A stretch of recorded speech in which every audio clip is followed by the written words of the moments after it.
ముందుగా ఏటీవీ న్యూస్కు స్వాగతం. 14వ ఐటీసీ పీఎస్బీడీ కార్మికుల వేతన ఒప్పందం ఎన్నికల్లో వరుసగా రెండోసారికి గెలుపుబాట ఎగరవేసిన నేపథ్యంలో ఆంధ్రప్రదేశ్ ముఖ్యమంత్రి చంద్రబాబు నాయుడు ఆహ్వానం మేరకు బుధవారం బురుగంపాడు మండలం నుండి కార్మిక సంఘం నేతలు పలువురు ర్యాలీగా బయలుదేరారు. ఈ సందర్భంగా పోటు రంగారావు మరియు హరిప్రసాద్ మాట్లాడుతూ 8 సార్లు టీఎన్టీసీ విజయకేతనం భారీ మెజార్టీతో ఇక్కడ గెలుపొందడం జరిగింది.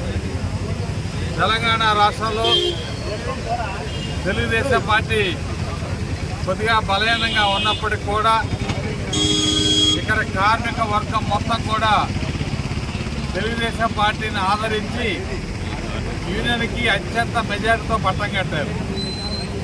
దీంతో రాష్ట్ర తెలుగుదేశం పార్టీలో కూడా హర్షాతిరేకాలు వ్యక్తమై దీన్ని మా పార్టీ అధినేత నారా చంద్రబాబు నాయుడు గారి దృష్టికి కూడా వెళ్ళటం జరిగింది.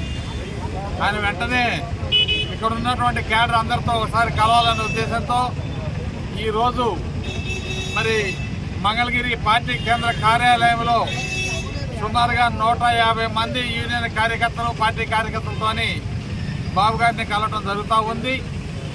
ఈ ఉమ్మడి రాష్ట్ర ఆంధ్రప్రదేశ్లో ఈ రాష్ట్ర అభివృద్ధికి చంద్రబాబు నాయుడు గారు చేసినటువంటి అభివృద్ధి ఏందో మనందరికీ కూడా తెలుసు. అదే స్థాయిలో ఆంధ్ర రాష్ట్రంలో కూడా విజయం సాధించి తిరిగి అమరావతిని కూడా హైదరాబాద్ స్థాయిలో తీసుకెళ్ళడానికి ఆయన నిరంతరం పనిచేస్తూ ఉన్నారు. అట్లాగే భవిష్యత్తులో ఇక్కడ తెలంగాణలో తెలుగుదేశం పార్టీ కూడా బ్రహ్మాండంగా ఇవాళ ఉన్నటువంటి రాజకీయ పార్టీలు అన్నీ కూడా బలహీనపడి ఒక రాజకీయ వ్యాక్యూమ్ అనేది ఈనాడు తెలంగాణ రాష్ట్రంలో ఉంది. రాబోయే రోజుల్లో తెలంగాణ రాష్ట్రంలో కూడా తెలుగుదేశం పార్టీ మిత్రపక్షాలు కలిసి అధికారంలో కూడా ఖచ్చితంగా వస్తాయని చెప్పేసి మేము తెలియజేస్తా.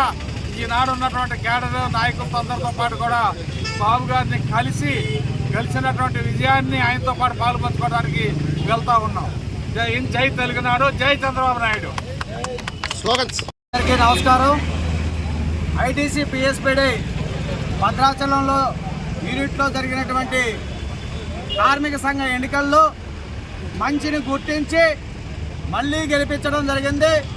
టీఎన్టీసీ మిత్రపక్షాలుగా 13వ వేతన ఒప్పందానికి జరిగిన ఎన్నికల్లో 188 ఓట్ల పైగా మెజారిటీతో ఒక అఖండ విజయాన్ని అందిస్తే యావత్ కార్మిక లోకం ఆకాంక్షలకు అనుగుణంగా కార్మిక శ్రేయస్సే లక్ష్యంగా కార్మికులకు సంబంధించినటువంటి మెడికల్